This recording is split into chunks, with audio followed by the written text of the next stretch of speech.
Եվ մենք գիտենք, որ Տեր Հիսուսը ցանկացած պահի լինի դա բժշկություն, լինի դա ազատագրում դիվահարի, ամեն անգամ միշտ ինչ որ մարդիկ դժգոհ էին լինում, չնայած որ տեսնում էին թե նշաններ եւ թե հրաշքներ։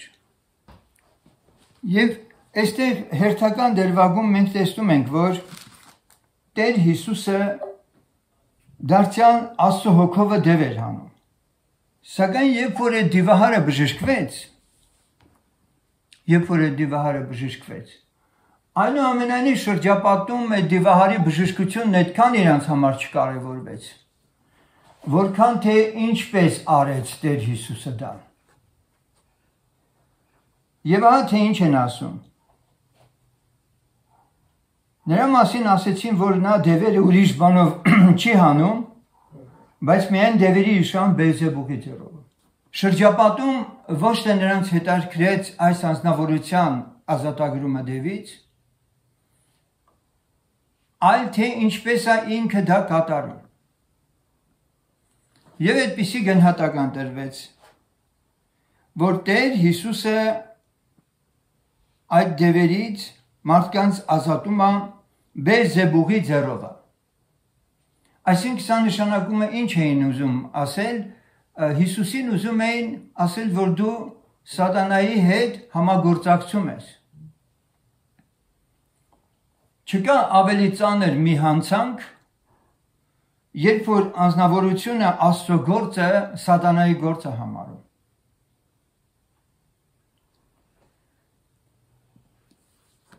Եվ հետո ներքևում մենք կարդում ենք. ամեն մեղք եւ հայհոյանք թողվի մարդկանց, բայց հոգիի դեմ հայհոյանքը չի թողվի մարդկանց։ Ինչու Տեր Հիսուս Քրիստոսը, որ իր հասեին ասեցին, որ ինքը Բելզեբուբի միջոցով է հանում դևը, ինչու Տեր Հիսուսը նրանց այս կարծիքը կամ եզրակացությունը համարեց Սուրբ Հոգու դեմ հայհոյանք։ Ինչու։ Մենք գիտենք, որ Հիսուսը ինքը պարզ ասում էր, որ ինքն իրանով ոչինչ չի կարող անել։ Եվ վերևում համարն ասում է այդ մասին, որ Հիսուսը պարզ ասեց, բայց եթե ես Աստծո հոգիովն եմ հանում դևերը, ուրեմն Աստծո արքայությունը ձեզ վրա հասել է։ Ինքը պարզ ասեց, որ դևը դուրս է եկել Աստծո հոգու ներգործության արդյունքում։ Եվ հիմա ոչ թե իրան են հայհոյում, ոչ թե իրան են վատաբանում, այլ են հոգուն, որ այդ գործն արել է։ Հետևաբար Տեր Հիսուսն ասեց ամեն մեղք թողվի, բայց հոգիի դեմ հայհոյանքը չի թողվել մարդկանց։ Եվ հետո ներքևում ասում է, կամ ծառը բարի արեք, եւ նրա պտուղն էլ բարի, կամ ծառը չար արեք, եւ նրա պտուղն էլ չար, որովհետեւ ծառը պտղիցը կճանաչվի։ Մենք շատ լավ գիտենք, որ Աստծո խոսքը այլաբանորեն շատ անգամ է ներկայացնում մարդկանց ծառերի հետ։ Իր այգում տնկված ծառերի է նմանեցվում Աստծո որդիների եկեղեցում լինելը, չէ՞։ Եվ շատ անգամներ մենք խոսել ենք ամեն ծառի պտղի մասին։ Եթե հոգևոր կյանքում մենք պտղաբերությունը հասկացել ենք տարբեր բաներ, սկսած ողորմությունից, վերջացրած մարդկանց հետ բարեհամբույր լինելը, վերջապես աղ ու լույս լինելը որպես պտուղի արտահայտում, մենք շատ ենք քննարկել այդպիսի թեմաներ, սակայն մենք այստեղ ուշադրություն դարձնենք Տեր Հիսուսը այս կոնտեքստում ինչ է նկատի ունի, երբ որ ասում է ծառը իր պտղիցն է ճանաչվում։ Եվ ներքևում կարդում ենք. Իժերի զավակներ, դուք ինչպես կարող եք բարի խոսել, որ չար եք, որովհետև սրտի ավելցածիցը խոսի բերանա։ Բարի մարդն իր սրտի բարի գանձիցը բարիքներ կհանե, եւ չար մարդը չար գանձիցը չար բաներ կհանե։ Այսպիսով մենք տեսնում ենք, որ ծառը եւ պտուղը, երբ որ ինքը խոսում է ծառի եւ պտղի մասին, նկատի ունի յուրաքանչյուր անձնավորության բերնից ելած խոսքը որպես պտուղ։ Հետևաբար ոչ միայն վարքագծերը, արարքներն են համարվում մարդու կյանքում ընդհանրապես պտուղներ, այլ նաև մարդու բերանից ելած ամեն մի խոսք դա էլ համարվում է տվյալ անձնավորության, տվյալ մարդու համար, այդպես ասած պտուղ, որն ինքը վերարտադրում է։ Եվ ինքը Տերն ասում է, որ սրտի ավելցածից է խոսի բերանը, այսինքն այդ պտուղը որտեղից է գալի, սրտից։ Սրտից է դուրս գալիս այդ պտուղը։ Եվ վերջապես եզրահանգում է, բայց ասում եմ ձեզ, թե ամեն դատարկ խոսքի համար, որ մարդիկ խոսեն, դատաստանի օրը համար պիտի տան, այլ կերպ հաշիվ պիտի տան։ Սեներ, ամեն վերստին ծնված, որ Աստծո հետ ուխտի մեջ է մտել, նա հասկացել է Աստծո երկյուղը։ Եթե նույնիսկ ինքը իր շուրթերով սայթակումներ էլ անում է, շուտ զղջում է եւ խոնարհվում է Տիրոջ առաջ։ Բայց ինչպես ասում են, նա որ իր լեզվին սանց չի դնում եւ մի բաժակ ջրի պես խմում է մեղքը, այս համարը թող հիշի։ Որովհետեւ Տերն ասեց, ամեն դատարկ խոսքի համար հաշիվ պիտի տա։ Հիմա դու հնարավոր է դրանք դատարկ չհամարես։ Մակերեսորեն նայես, կատակ արեցի, կամ չգիտեմ, այդպես սրտով չասեցի, այն որ մեկ ասում են, չէ, ասում են մի նայի, լեզվին մի նայի, էլի, սրտում չարություն չկա, ոչ, սուտ է սիրեներ։ Ստեղ գրված է մարդը խոսում է սրտի ավելցուկից։ Մի տրվեք երբեք այդ խաբեությանը, թե դուք մարդկանց սիրում եք, բայց ձեր շուրթերից դուրս են գալիս, այնպես էլի, հենց այնպես օդի միջի արտահայտություններ, դրանց վրա իբր ուշադրություն չդարձնենք։ Ավետարանն ասում է, որ ամեն դատարկ խոսքի համար մարդը հաշիվ պիտի տա Աստծո առաջ։ Հիմա դե պատկերացրեք, որ այս շրջապատում եղող մարդիկ, որ Հիսուսին ասեցին, որ Բելզեբուղի միջոցով ես դու հանում դևերը, դատարկաբանեցին, նախատեցին, սուտ խոսեցին եւ այլն ու չապաշխարեցին։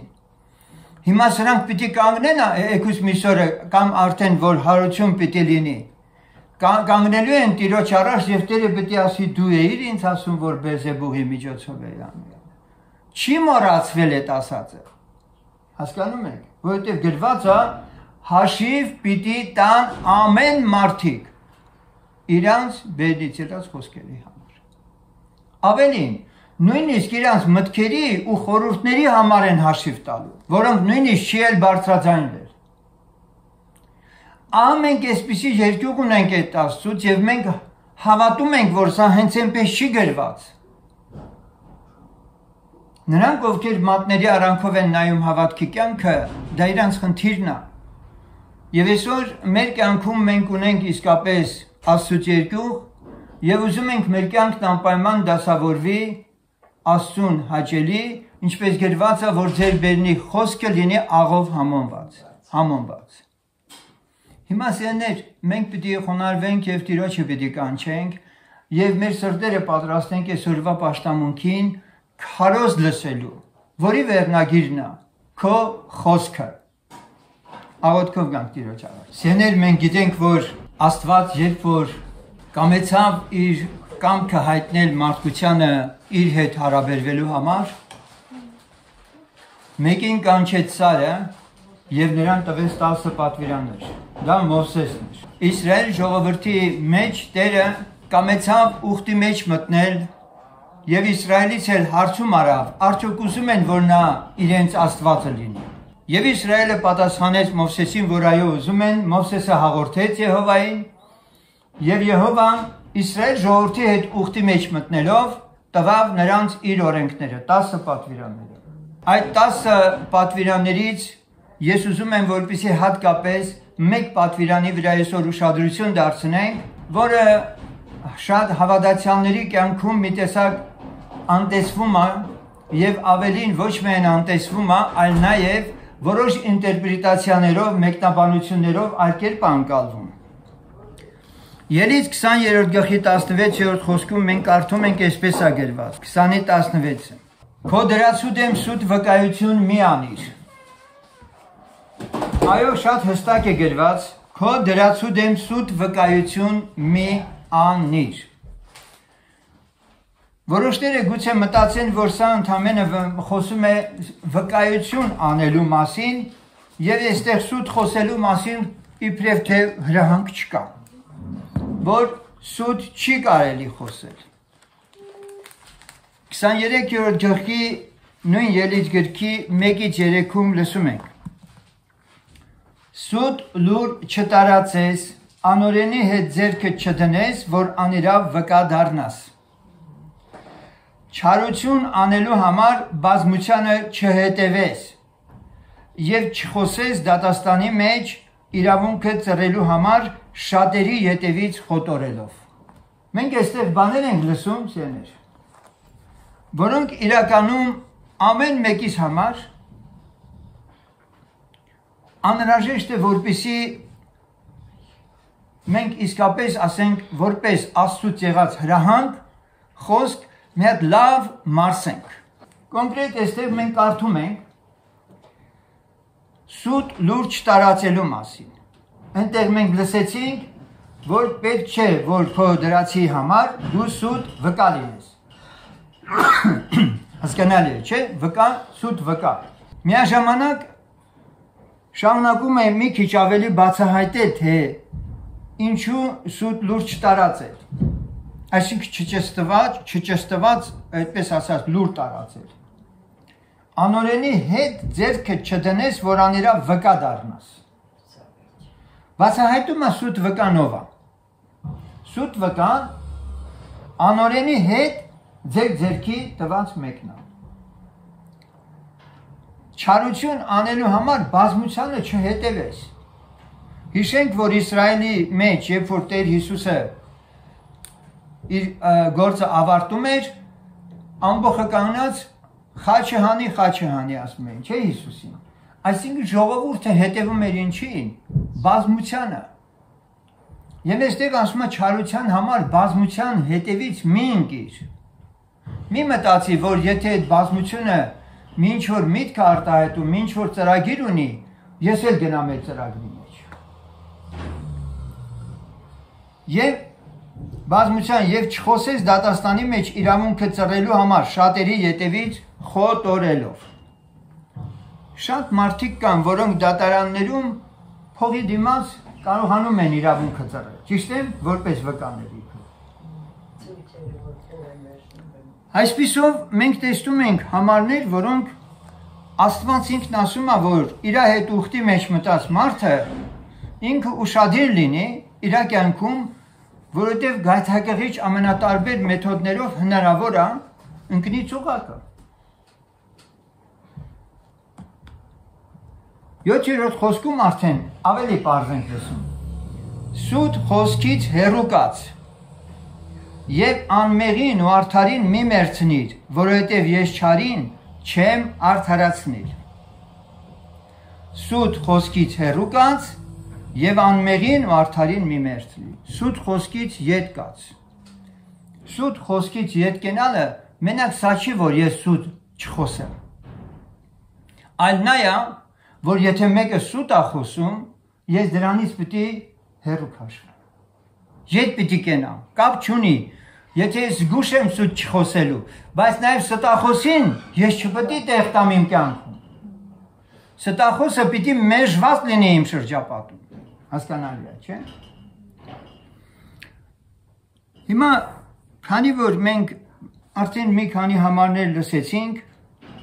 եւ նաեւ Տեր Հիսուս Քրիստոսի խոսքը լսեցինք, որ ասեց ամեն դատարկ խոսքի համար հաշիվ պիտի տան, այսօր մենք մի հատ Սուրբ գրքից ուշադրություն դարձնենք հնարավոր է հավատացյալները նույն Աստծո հոգու դեմ մեղք գործեն եւ ակամայից իբրև թե չիմանան, որ մեղք են գործում, բայց ես ուզում եմ իլուր ամենքի ովքեր որ մեզ հետևում են, ովքեր որ մեզ համացանցում են հետևում հատկապես։ Ուշադիր լինեն այն ամեն խոսքերին, այն ամեն իրավիճակներին, որը մենք քննության պիտի ենթարկենք այսօր։ Ամենից առաջ ուզում եմ հիշենք, որ վերստին չծնված անձնավորությունը դաստիարակման ենթակա չէ, որպեսզի ինքը մի օր հանկարծ Աստծո 10 պատվիրանները կարողանա կատարել։ Անհնար է, չէ՞ որ ինքը կատարի։ Եթե կատարող լիներ, ապա Տեր Հիսուսը չէր գա։ Գրվածը արդար չկա, մեկն էլ չկա։ Եվ Եփեսացիս 4-րդ գլխի 22-րդ խոսքում մենք լսում ենք պատճառը, թե մարդիկ ինչու են սուտ խոսում։ Իհարկե, սուտ խոսելու շարժարիտները կարող են շատ լինել։ Մարդ կա, որ իր մորթին իր համար կյանքը իր համար թանկ է, ինքը պատրաստ է ամեն ինչ։ Մարդ կա ինքը շահույթ է ուզում եւ ինքը սուտ է խոսում։ Բայց Եփեսացիս 4:22-ը մեզ բացահայտում է արմատը, թե որն է մարդու սուտ խոսելու։ Սա ես էլի անցյալով եմ կարդալու, որովհետև այստեղ Արարատ թարգմանության մեջ ներկայով է գրած, որ ես ձեզ ասել եմ, որ սա այնտեղն է, որտեղ պիտի կարդալ անցյալով։ Այսինքն այսպես, որ ձեզանից դուրս եք հանել առաջի գնացքի պես եղող հին մարդը, որ խաբեբայության ցանկությունով ապականված է։ Հին մարդն ինչ է? Խաբեբայության ցանկությունով ապականվել է։ Այսինքն հին մարդը սուտ խոսելը իր համար մեկից մեկ է, իր համար դա նույնիսկ հնարավոր է որոշների համար կյանք լինի։ Ուրեմն հին մարդուն բնորոշ է խաբեբայության ցանկությունով շարժվելն ու ապրելը։ Աշխարհում տենց խոսք կա, չէ՞, սրանք գցեցին, նրանք գցեցին, չէ՞։ Հիմա սա հին մարդու այդպես ասած խառնվածքն է։ Եվ Ղևտացիս 19-րդ գլխում մենք առավել ևս ենք դրանում համոզված, կարդում ենք ուրեմն Ղևտացիս 19:11, գողություն մի անեք, սուտ մի խոսեք եւ իրար մի խաբեք։ Գողություն մի անեք, սուտ մի խոսեք եւ իրար մի խաբեք։ Սա հրահանգ է, որը իսկապես Աստված չի փոխել, մեր օրերում էլ այսօր պահանջված է, Աստված ուզում է, որպեսզի մեզանից ամեն մեկը հսկի իր լեզվի վրա կամ իր սրտի շարժարիտների վրա եւ իր շփումները, հաղորդակցությունները իրար հետ դասավորվի մեծ երկյուղով։ Առակաց 13-րդ գլխի 5-րդ խոսքում կարդում ենք. Արդարը ատում է սուտ խոսքը, բայց ամբարիշտը այպանում ու խայտարակում է իրան։ Այսպիսով արդարը ատում է սուտ խոսքը։ Ամբարիշտի համար ինչ է եղել որ։ Բայց արդարի համար ատելի է սուտ խոսքը։ Եվ սա վերստին ծնվածի հատկանիշ է, եւ բնականաբար մեզանից ամեն մեկը շատ լավ գիտի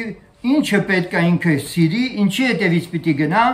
եւ ինչը պետք է ինքը մերժի։ Անհանդուրժողական վերաբերմունք ցանկացած կեղծիքի ու ստի նկատմամբ։ Ամեն։ Առաջի Տիմոթեոս 4:2-ում կարդում ենք. Երբ որ Պողոսը նկարագրում է, թե վերջին օրերում ինչեր պիտի լինեն, հավատացյալների վիճակն ինչպիսին պիտի լինի, ցավոք սրտի մենք այստեղ շատ բաներ ենք լսում, որ հավատքից մարդիկ կհեռանան, իսկ երբ մարդը հավատքից հեռանում է, նրանից արդեն ամեն ինչ սպասեք։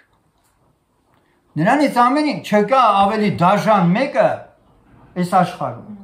Անհավատները գուցե մի քիչ էլ ավելի խղճով լինեն, քան ընկած հավատացյալը, որը ոչ միայն կրոնավոր է, այլ հակառակորդը արդեն նրան շատ լավ սկսել է օգտագործել արդեն։ Եվ այստեղ գրված է, որ Հոգին հայտնի ասում է, թե հետին ժամանակներում ոմանք հավատքիցը կհեռանան եւ մտիկ կտան մոլար ոգիների դևերի վարդապետությունը եւ հետո ստախոսների կեղծավորությամբ, որոնց խշմտանքը դաղված է։ Այն հավատացյալը, որը արդեն սկսում է իր խշմտանքի մեջ մեղքի գիտակցություն չունենա, նա ստախոսների կեղծավորության ջրաղացին է սկսում ջուր լցնել, հասկանում եք, չէ՞։ Գալիս է մի բան, որ մարդը հանդիմանվում է մի անգամ, երկու անգամ, ես ասել եմ, չէ, մարդու խշմտանքը նման է մի հատ նուրբ օրգանի, որի վրա արևն է աշխատում։ Եթե այստեղ գրված է դաղված, խանձված, մենք ուրեմն կրակ ենք, չէ՞ պատկերացնում։ Հիմա այդ կրակը Աստծո կարող է մեկ հանդիմանի, երկու հանդիմանի, Սուրբ Հոգին կարող ասի, չէ, զավակս, խոնարհվի, դու արդեն սահման ես անցնում։ Բայց այս անձնավորությունը իր սիրտը խստացնում է։ Եվ հանկարծ դաղված խշմտանքի այդ օրգանը չի աշխատում։ Արդեն մեղքը իր համար մի բաժակ ջրի պես խմել է։ Եվ գրվածն ասում է ստախոսների կեղծավորությամբ նրանք արտակնապես կժպտան, քո հետ աղոթքեր կանեն, հասկանում եք, բայց մեղքի գիտակցություն այլևս չունեն։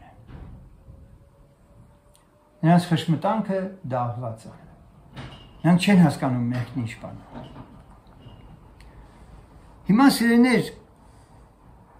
ստախոսների սուտ գործողների վերաբերյալ Աստծո խոսքը մեզ ասում է, որ իրոք նրանց վախճանը ինչ պիտի լինի։ Հայտնության 21-րդ գլխի մեջ բոլորիս քաչ հայտնի 8-րդ խոսքը ասում է այդ մասին, իսկ վախկոտներին, անհավատներին, պիղծերին, մարդասպաններին, պոռնիկներին, կախարդներին, կռապաշտներին եւ ամեն ստախոսներին բաժինը այս լճումը կլինի, որ կրակով ծծմբով վառված է։ Սա է երկրորդ բանը։ Ուշադրություն դարձրեցիք, վերջում ստախոսներ է գրված։ Նրանք գրված են ամբարիշտ մեղավորների մասին, իսկ վերջում գրված է հավատացյալների մասին։ Ստախոսությունը մենք գիտենք, որ հին մարդու բնությունն է, բայց ինչի՞ է վերջում ստախոսությունը գրված։ Որտեղ մարդն Աստծո հետ ուխտի մեջ է մտել, բայց չի մնացել ուխտի մեջ։ Խաբել է Աստծուն, թե չէ։ Սուտա խոսել Աստծուն, թե չէ։ Եվ այդպիսիների տևն էլ ակրակելի չէ։ Ուրեմն Եփեսացիս 4-րդ գլխի 25-րդ խոսքը, ընդ որում ներողություն 27-րդ խոսքն էլ կարդանք այս նույն գլխի, բնավ չի մտնել նրա մեջ ոչ մի անմաքրություն անող եւ պղծություն եւ ստություն գործող։ Պարզվում է, որ ստությունը խոսելը, սուտ խոսելը գործ կատարել է։ Գործը մենակ նա չի, որ մեկը ձեռքով ինչ-որ մի բան գողացավ։ Սուտ խոսելն էլ է գործ։ Հասկանալի է, չէ՞։ Սուտ գործողը նույն սուտ ասողն է, որը տեղ չի ունենալու երկնքում։ Առակաց 17-րդ գլխի մեջ մեզ գրված է մի հատկանիշ, մեզ համար գրված է մի հատկանիշ, որ զգուշանանք դրանից, որ մեր շրջապատում մենք տարբերենք իսկապես, եթե կան այդպիսիները, կամ եթե նույնիսկ անգամ մենք տրվել ենք այդ գայթակղությանը եւ ինքներս էլ փորձում ենք իմաստուն գտնվելով իմիջիալուց հետո դրան կանդրադառնամ դեր, շատ հավատացյալներ խառնում են որոշ բառեր եւ իրենց վարքագծերը փորձում են արդարացնել Աստծո խոսքով, մինչդեռ դրանք բոլորն էլ ստությամբ են շաղախված։ Առակաց 17:4-ում կարդում ենք. Չարագործը ականջ է դնում անիրավ շրթունքների, ստախոսը լսում է կորստական լեզվին։ Ուրեմն այստեղ կարդում ենք. Չարագործը ականջ է դնում անիրավ շրթունքների։ Դու եթե լսում ես անիրավ շրթունքներին, դու ինքը չարագործ ես արդեն։ Եթե դու լսեցիր մեկի, որը ինքը իր շուրթերը ուղակի չարություն են միշտ խոսում, արդեն իսկ դու չարագործ ես քո այդ վիճակիդ մեջ։ Ստախոսը լսում է կորստական լեզվին։ Ուրեմն նա, որ սիրում է լսել սուտ լուրերը,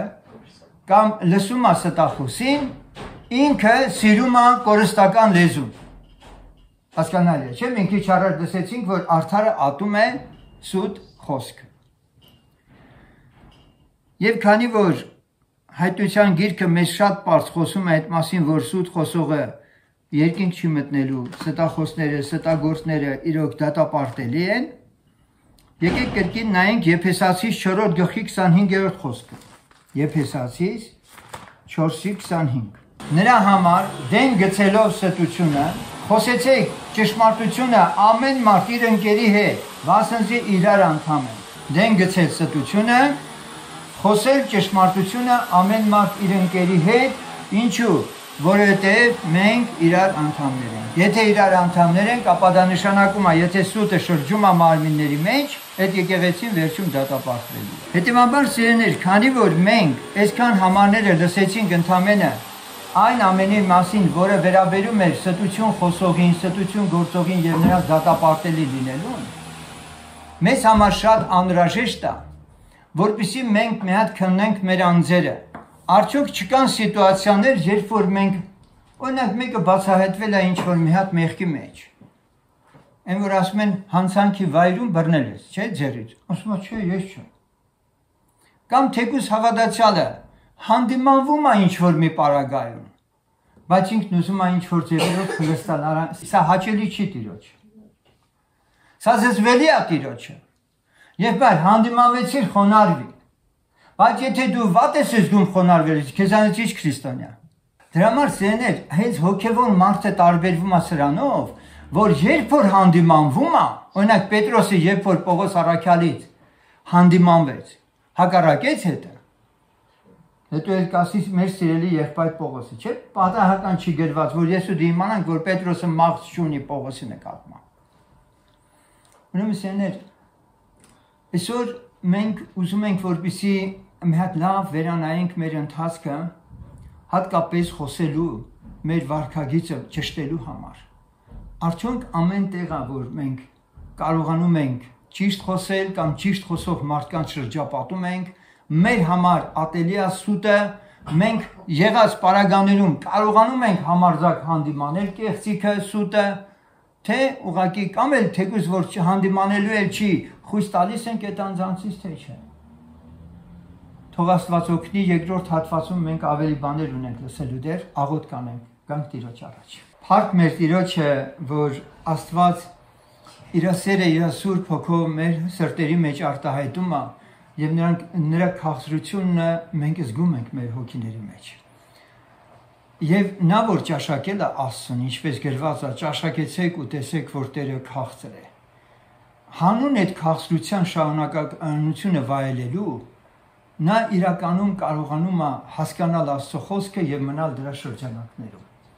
Կրոնավորը ինչքան էլ ջանք անի, մնալ չի կարող, որովհետեւ չի ճաշակել նրա քաղցրությունը, հասկանում եք։ Ավելին ասեմ, նա որ ճաշակել է, նա կռիվ է տալիս,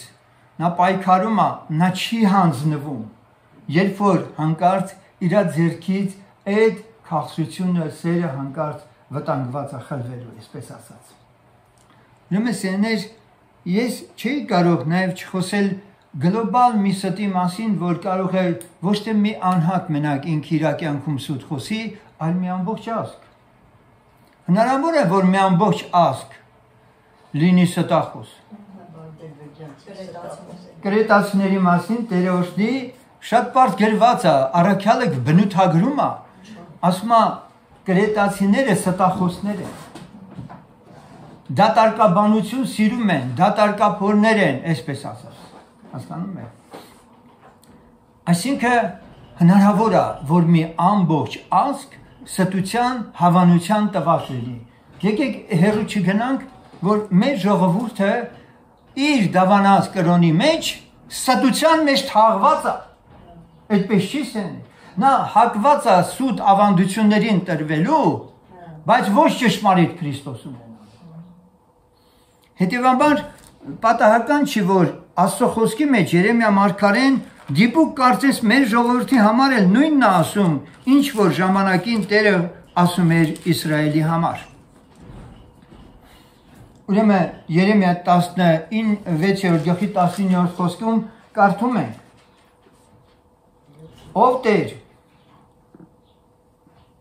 Ով Տեր իմ զորությունն ու իմ բերդը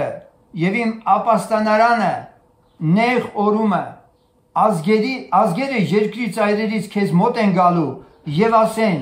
միմյան ստություն ժառանգեցին մեր հայրերը ունայնություն եւ այնպես բաներ որոնց մեջ օգուտ չկա։ Այստեղ մարգարեն ասում է այդ մասին, որ Աստված իր զորությունն է, իր բերդը, իր ապաստանարն է, նեղ օրումը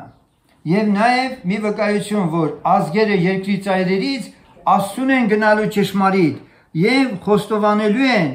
որ իրանց հայրերից ժառանգել են միայն ստություն, կեղծիք, ոչնչություն։ Պարզա չէ։ Հայրերի ավանդությունը չի կարող մարդուն Աստծուն մոտեցնել։ Հետևաբար սա էլ Աստված մեզ շատ լավ հասկացրել եւ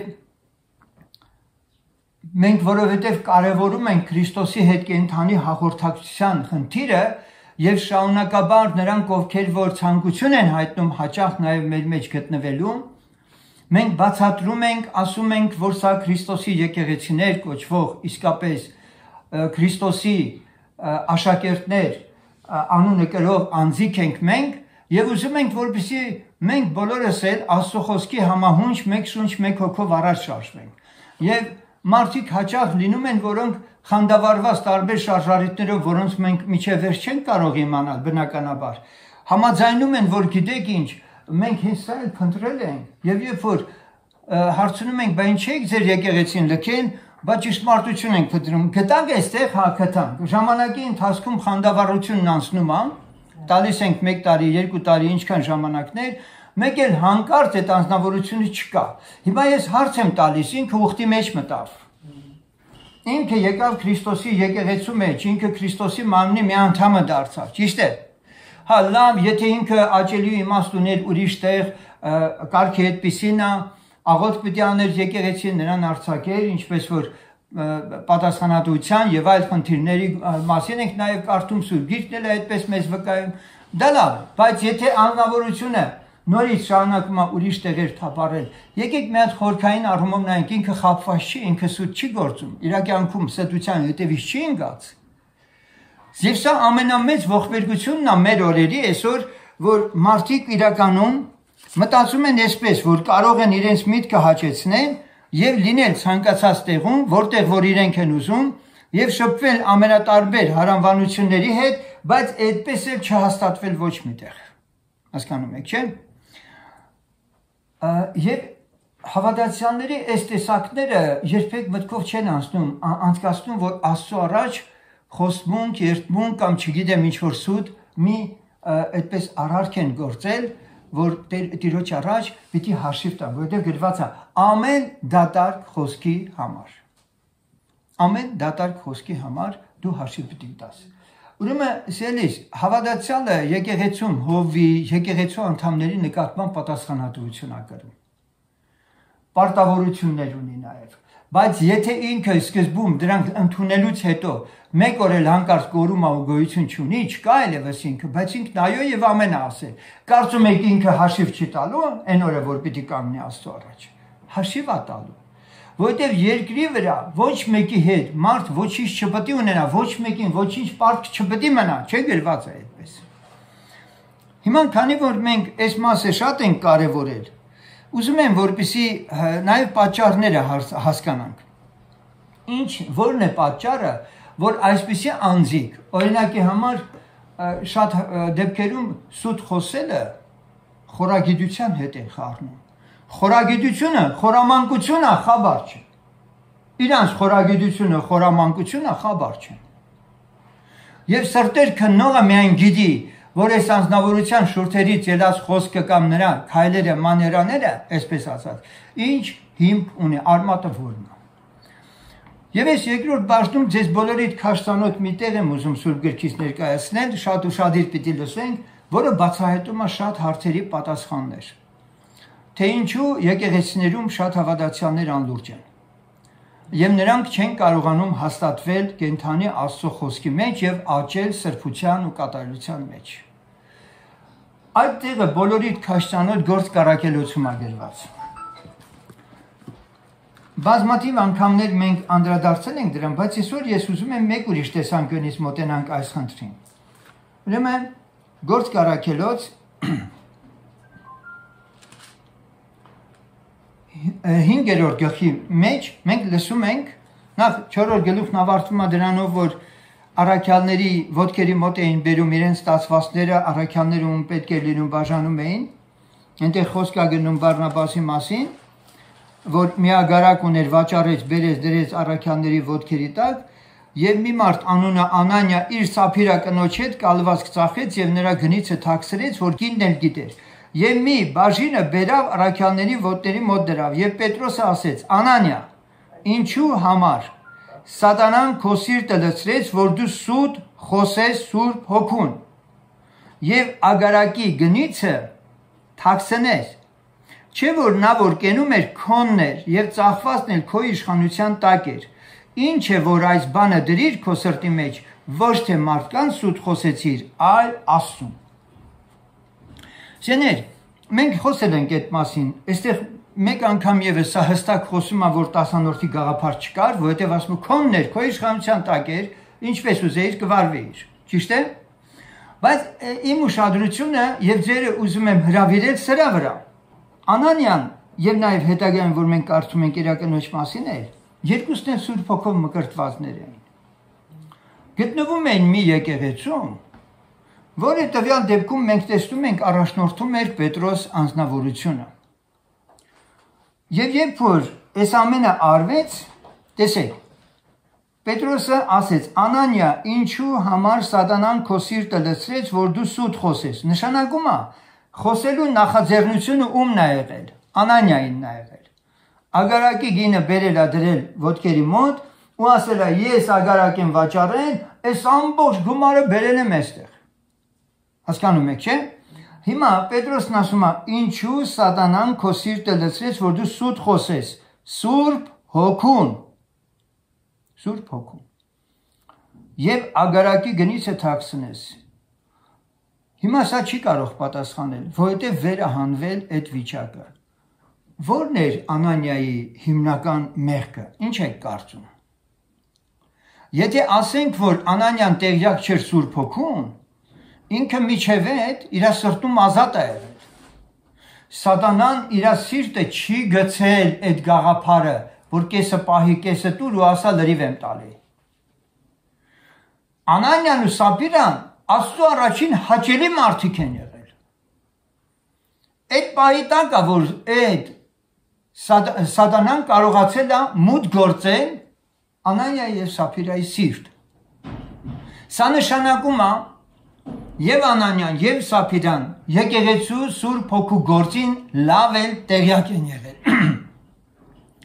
Սակայն հակառակորդը համոզել է, որ քո արչև ընդամենը Պետրոսն է կանոնած։ Դու ընդամենը քո առաջնորդին ես տեսնում, Պետրոսին, դու կարող ես վարվել այսպես, մնացածը նեղորվան պահի, բայց ասա լրիվ եմ բերել։ Դրանում ինչ մեղք կա։ Հասկացաք, չէ՞, ինչա տեղի ունեցել։ Սակայն Անանիան եւ նաեւ Սապիրան, որի հետ միաբանվել էին իրենք,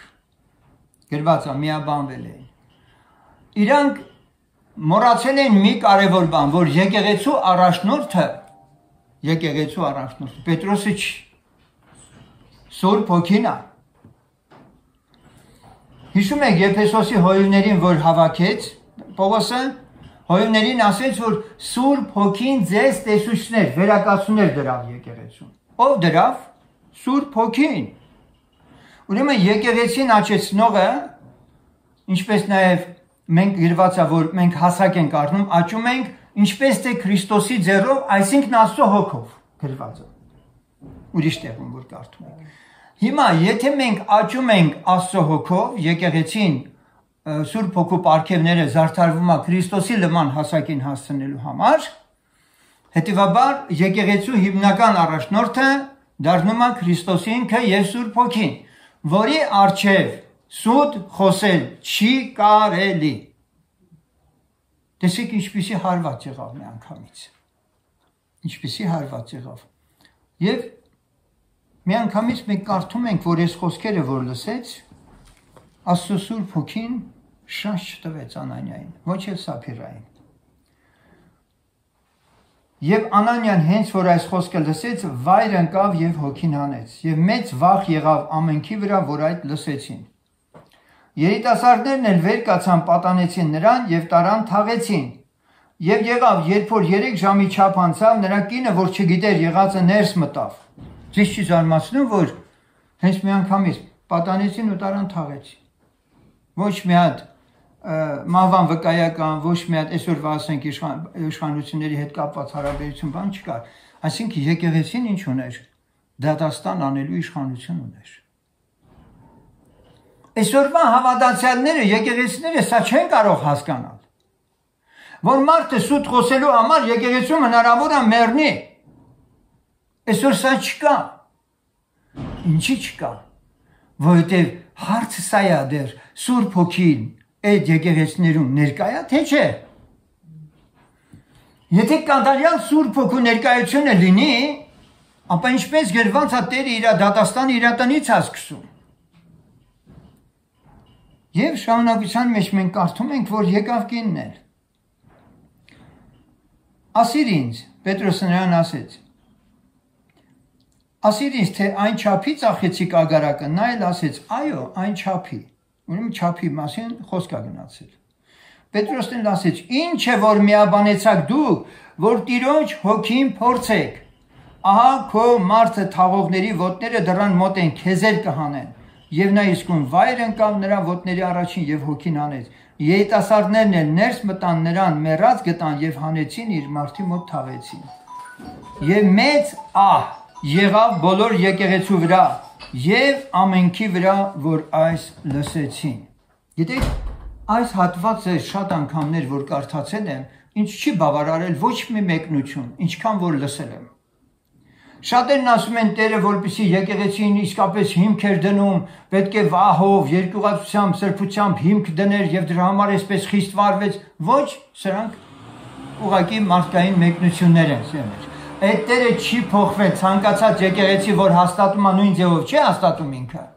Բոլոր դարերի մեջ։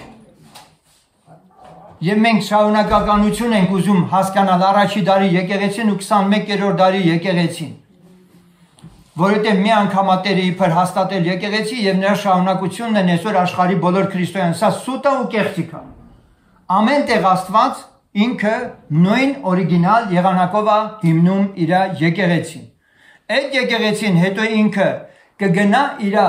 կենսականությունը ապահովելու, պահպանվելու, կյանք կունենա, շարունակականություն կունենա, թե կմեռնի։ Ինչպես հայտնության գրքում ասում է, անուն ունես, կենդանի ես, բայց մեռած ես։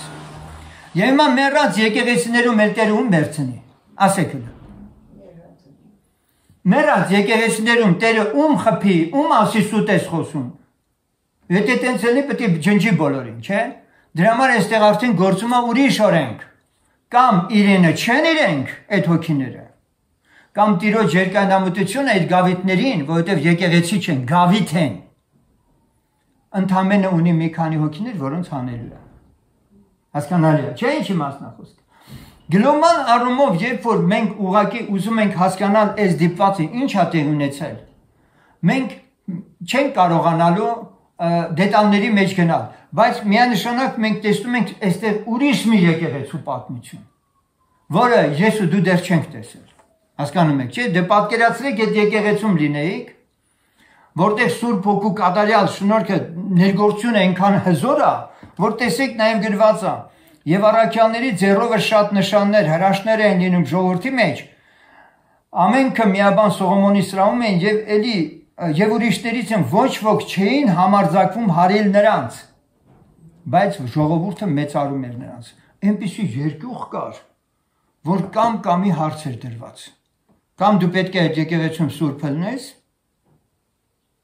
կամ էլ դու այդտեղ չպետք է լինես։ Հասկանում եք ինչ խնդիրն է եղել։ Եվ երբ որ առաքյալներին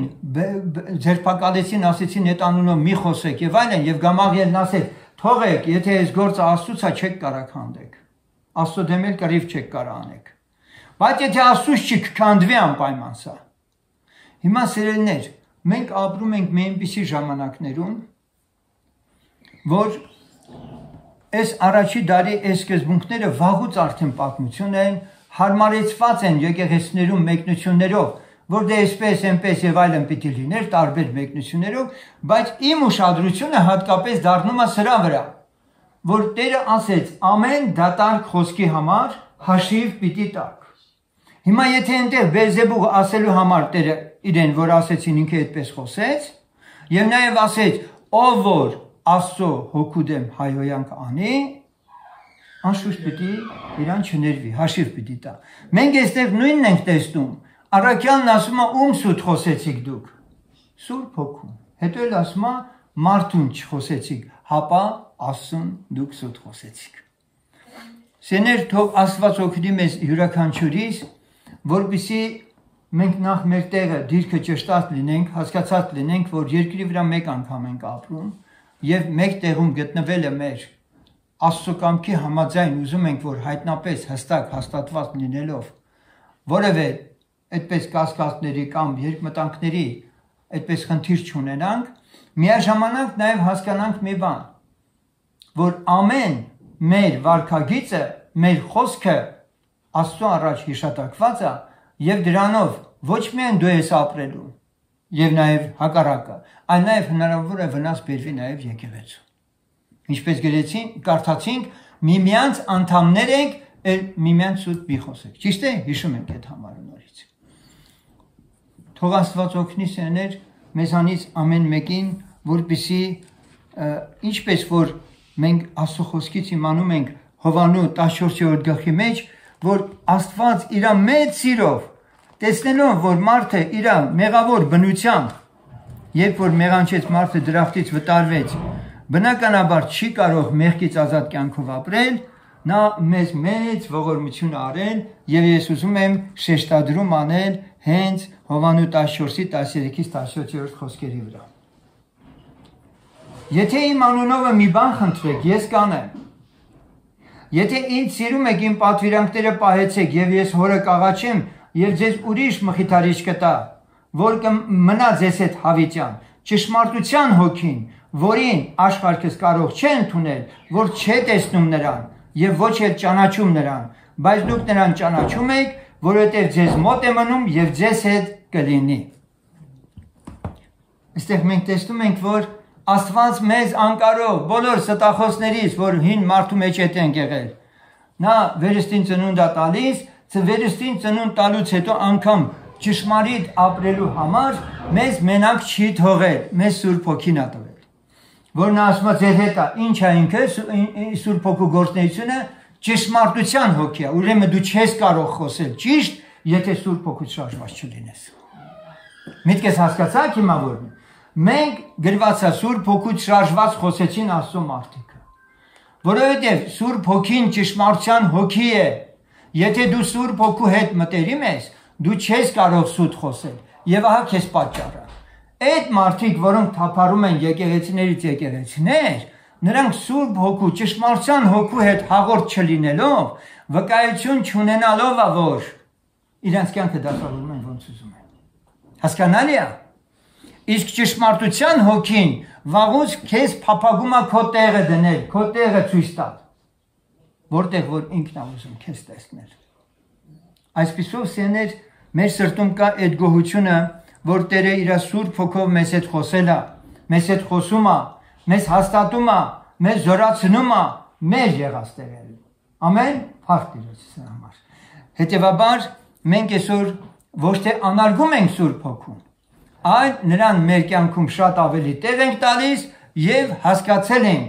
որ եթե մենք պիտի լինենք Աստծո առաջ ճշմարիտ կյանքով ապրողներ, առանց Սուրբ Հոգու ներգործության, մեր խշմտանքների վրա ազդեցության, մեր մտքերի վրա ազդեցության, առանց նրա հորդորի, խրատի հանդիմանության, մենք չենք կարող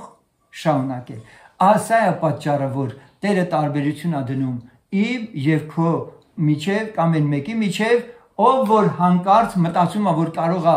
առանց Սուրբ Հոգու ինքը իբրև թե ճշմարիտ ընթացքի մեջ լինել։ Եվ քանի որ մենք էլ մարդ ենք, թույլ ենք տալիս սխալներ, տկարություններ, Տերը մեր վրա չի բարկանում միայն մի պատճառով, որովհետև իր Սուրբ Հոգին խշնտանքներից վրա աշխատելով զղջման ավերում։ Ամեն։ Փառք Հիսուսին սրա համար։ Եկեք ուրեմն գոհանանք Տերիցը եւ միշտ խնդրենք իրան իր առաջնորդությունը, որովհետև միշտ նրա արչև ենք մենք մեզ տեսնում, իսկ նրա արչև տեսնելուց միշտ իր երկուղով կապրենք, երկուղով կխոսենք եւ սրտությունն ու կեղծիքը մեզանից հեռու կլինի։ Հետևաբար մենք ոչ մի հայհոյանքի տեղ չենք թողնի, եթե Սուրբ Հոգուն հակառակում են մարդիկ գիտակցաբար հարված են ստանում։ Տերը թող փառավորվի, ամեն։ Ամեն։